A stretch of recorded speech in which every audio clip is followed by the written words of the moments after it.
এই দুর্গাপূজা একটা উৎসব নয়, শুধুমাত্র দুর্গাপূজা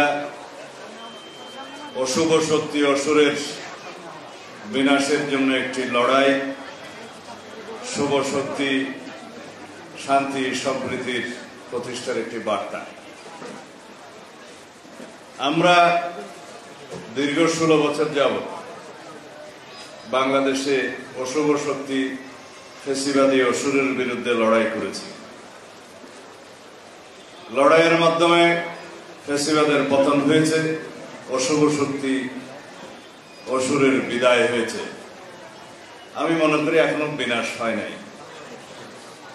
তাই এখন আমাদের সময় ঐক্য প্রতিষ্ঠার, শান্তি প্রতিষ্ঠার এবং একটি সমৃদ্ধশালী শক্তিশালী গণতান্ত্রিক বাংলাদেশ প্রতিষ্ঠার সাম্যের ভিত্তিতে, ন্যায় বিচারের ভিত্তিতে। আপনাদের কিছু দাবি দেওয়া আমাদের সামনে আগেও দেয়া হয়েছিল,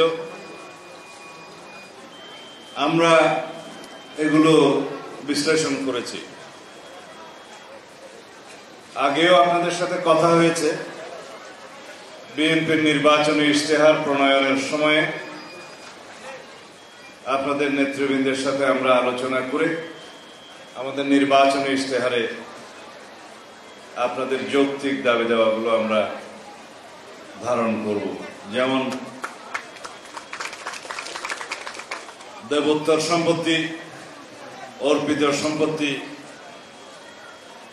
সংখ্যালঘু কমিশন এবং ফাউন্ডেশন ইত্যাদি প্রতিষ্ঠা করা যায় কিনা, দেবোত্তর সম্পত্তি এবং অর্পিত সম্পত্তির বর্তমান অবস্থা বিশ্লেষণ করে সেগুলো উদ্ধার করে মালিকানা ফিরিয়ে দিয়ে যায় কিনা, এগুলো সবই সম্ভব। আমরা সেগুলো আমাদের ইশতেহারে ধারণ করব। এই ইশতেহার প্রণয়নের সময় আপনাদের সাথে আবার আলোচনা হবে।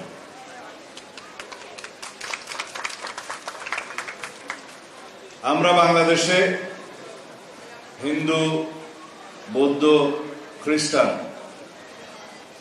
মুসলিম, অমুসলিম, পাহাড়ি, সমতলে সকল নাগরিকের সমন্বয়ে আমরা একটি ঐক্যবদ্ধ সমন্বয়ের রাজনীতি করি এবং এই সমন্বয়ের রাজনীতিকে আমরা রাষ্ট্র পরিচালনার মূলনীতি হিসাবে গ্রহণ করি। সুতরাং আমাদের মধ্যে বিএনপি, আমরা যারা করি, যারা বাংলাদেশি জাতীয়তাবাদে বিশ্বাস করি, আমরা ধর্মের ভিত্তিতে জাতিতে কোনো বিভক্তি চাই না। আমরা ধর্মের ব্যবহার করে ধর্মকে রাজনৈতিক হাতিয়ার হিসাবে আমরা ব্যবহার করতে চাই না, কখনো চাইনি। আমরা বিভাজনের রাজনীতির বিরুদ্ধে ধর্মের ভিত্তিতে। আমরা এই দেশের সবাই নাগরিক, সাংবিধানিকভাবে আমরা সবাই সিটিজেন।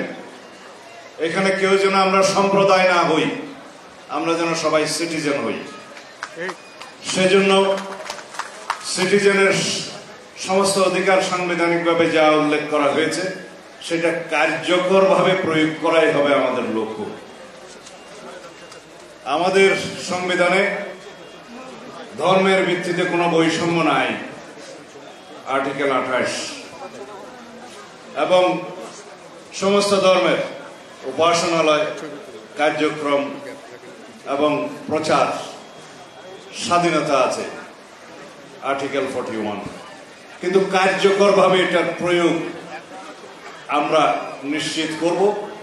অতীতে হয়তো আমরা দেখেছি রাজনৈতিকভাবে বিভিন্ন কারণে গত ফেসিবাদী শক্তি আপনাদেরকে ব্যবহার করার চেষ্টা করেছে, ভোটের বাক্স হিসেবে ব্যবহার করার চেষ্টা করেছে।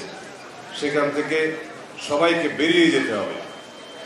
আমরা কেউ সম্প্রদায় নই। বাংলাদেশে সবাই যার যার নিজ নিজ ধর্ম চর্চা স্বাধীনভাবে করবে। আমরা সবাই হয়তো কেউ এক এক ধর্মের অবলম্বন করতে পারে, ধর্মাবলম্বী হতে পারে, নিজেরা যেন কেউ সম্প্রদায় হিসেবে পরিচয় না দেয়, সিটিজেন হিসেবে পরিচয় দেয়। এবং আমাদের নীতি হচ্ছে, বাংলাদেশ জাতীয়তাবাদী দলের নীতি হচ্ছে ধর্ম যার যার, রাষ্ট্র সবার। ধর্ম যার যার, নিরাপত্তা পাবার অধিকার সবার। সেই নিরাপত্তাটাই আমাদেরকে বাস্তবায়ন করতে হবে। আমরা ইদানিং লক্ষ্য করছি একটি গোষ্ঠী, একটি রাজনৈতিক দল ধর্মের ভিত্তিতে জাতিতে বিভাজন সৃষ্টি করতে চায়, অনৈক্য সৃষ্টি করতে চায়। আমরা সবাই যেন সে ব্যাপারে সজাগ থাকি। আমরা আরো লক্ষ্য করেছি বিভিন্ন রকমের ইস্যু সৃষ্টি করে এই দেশে সামনে সুষ্ঠু এবং অংশগ্রহণমূলক নির্বাচনকে বাধাগ্রস্ত করতে চায়। আমরা আপনাদের সামনে স্পষ্ট একটা উচ্চারণ করি, বাংলাদেশে এখন নির্বাচনী আমেজ বিরাজ করছে। বাংলাদেশের মানুষ ভোটের প্রচারে নেমে গিয়েছে। সকল প্রার্থী যারা ইলেকশন করবেন বলে আশা করছেন সবাই গণসংযোগে নেমে গিয়েছে। এখন যারাই নির্বাচনকে বাধাগ্রস্ত করার চেষ্টা করবে, যারা বিভিন্ন ইস্যু সৃষ্টি করার মধ্য দিয়ে নির্বাচনকে বিলম্বিত করার চেষ্টা করবে, তাদেরকে দেশের জনগণ চিহ্নিত করবে। আমরা লড়াই সংগ্রাম করেছি বিগত 16 বছরে আমাদের গণতান্ত্রিক অধিকার, ভোটের অধিকার ফিরিয়ে আনার জন্য, ভোটের অধিকার প্রয়োগ করার জন্য। যেই নির্বাচনের দিন তারিখ ঘোষণা এখনো হয়নি, যেই নির্বাচনের একটা সময়সীমা ঘোষণা হয়েছে, তারপর থেকে আমরা লক্ষ্য করলাম এই নির্বাচন যাতে বিলম্বিত হয় সেই প্রচেষ্টা চালু আছে কোন কোন মহল থেকে। এই নির্বাচন যাতে বাধাগ্রস্ত হয় সেই প্রচেষ্টাও চালু আছে কোন কোন মহল থেকে। বাংলাদেশের মানুষ যারা এই নির্বাচন বাধাগ্রস্ত করতে চাইবে তাদেরকে রাজনৈতিকভাবে প্রত্যাখ্যান করবে। আমি আপনাদের আর বিশেষ সময় নেব না।